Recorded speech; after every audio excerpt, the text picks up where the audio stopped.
যুগ যুগ ধরে দক্ষিণাঞ্চলের মানুষের মুখে হাসি ফুটিয়েছে সাদা সোনা খ্যাত চিংড়ি। এই অঞ্চলের মানুষের বড় অংশেরই জীবিকা নির্বাহ হয় এই চিংড়ি থেকে। তবে বছরের পর বছর একের পর এক প্রাকৃতিক দুর্যোগে বিপর্যস্ত এই খাতটি লোকসানের মুখে জীবিকা সংকটেও রয়েছেন স্থানীয় চাষিরা।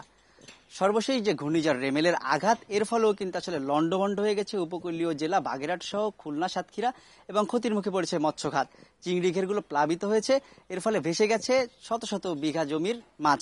আমরা এই মুহূর্তে রয়েছি বাগেরহাটের যে মোড়লগঞ্জ উপজেলায়, সেখানে আমাদের সামনে যে এলাকাটি রয়েছে ঘষিয়াখালী, সেখানে বিস্তীর্ণ অঞ্চল জুড়ে আসলে দেখা যাচ্ছে একাকার হয়ে গেছে পানিতে। প্রতিটি কিন্তু আলাদা আলাদা ঘের ছিল, কয়েকটি ঘেরের সমন্বয় থাকলেও সেখানে আসলে বোঝার উপায় নেই যে এখানে অনেকগুলা ঘের পূর্বে ছিল, একটি ঘেরে রূপান্তর হয়েছে এবং প্রতিটি ঘেরের মাছ আসলে যে সাধারণত চিংড়ির কথা বলা হয়, সেই চিংড়ি বিভিন্ন জায়গায় চলে গেছে। অর্থাৎ এই মুহূর্তে যে 35,000 ঘেরের কথা বলা হচ্ছে বাগেরহাটে, যে ঘেরগুলো প্লাবিত হয়েছে, ক্ষতিগ্রস্ত হয়েছে, বাঁধ ভেঙে ঘূর্ণিঝড় আশ্রয় পড়েছে উপকূলে, এবং একই রকম চিত্র বেশিরভাগ ঝড়ের ক্ষেত্রে সেখানে বিস্তীর্ণ এলাকা প্লাবিত হয় এবং যেসব চিংড়ি ঘের এবং মাছের ঘের রয়েছে সেগুলো ভেসে যায়।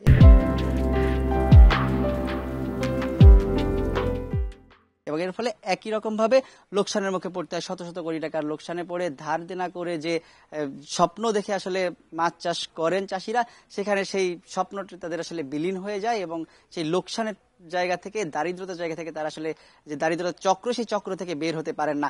স্থানীয়রা তারা নেট জাল দিয়ে এবং নিজেদের সাধ্য অনুযায়ী বাঁধ সংস্কার করে এই যে ক্ষতি সেটি ঠেকানোর চেষ্টা করেছেন। তবে আসলে খুব একটি লাভ তাদের হয়নি। সে একই রকম তারা আসলে সেই লোকসানের মুখেই পড়লেন এবং অন্তত যে 100 কোটি টাকার ক্ষতি সরকারি বেসরকারি সহযোগিতা না পেলে তাদের কিন্তু এই ক্ষতি পুষিয়ে ওঠা যেমন সম্ভব নয়, তেমন ঘুরে দাঁড়ানো সম্ভব নয়। এবং সাদা সোনা খ্যাত চিংড়িকে যে স্বপ্নর কথা বলা হতো এবং যে বৈদেশিক যে মুদ্রা আয় হয় এই খাত থেকে, সেটিও আসলে দক্ষিণাঞ্চলের উপরই কিন্তু অনেকটা নির্ভরশীল এই খাতটি। তো সেই খাতটি আসলে দিন দিন হুমকির মুখে পড়ছে। একই সাথে জীবিকা সংকটে পড়ছেন চাষিরা। তারা কিন্তু বলছেন এইভাবে যদি একের পর এক প্রাকৃতিক দুর্যোগ সহ বিভিন্ন কারণে তারা ক্ষতিগ্রস্ত হতে থাকেন, তাহলে আসলে জীবিকা পরিবর্তন ছাড়া তাদের কাছে বিকল্প আর কোনো উপায় থাকবে না। তো বাগেরহাটের উপকূল থেকে চিংড়ি সহ মৎস্যঘেরের যে ক্ষতি, আমার কাছে এই ছিল সর্বশেষ। তানজিম আহমেদ, সময় সংবাদ, বাগেরহাট।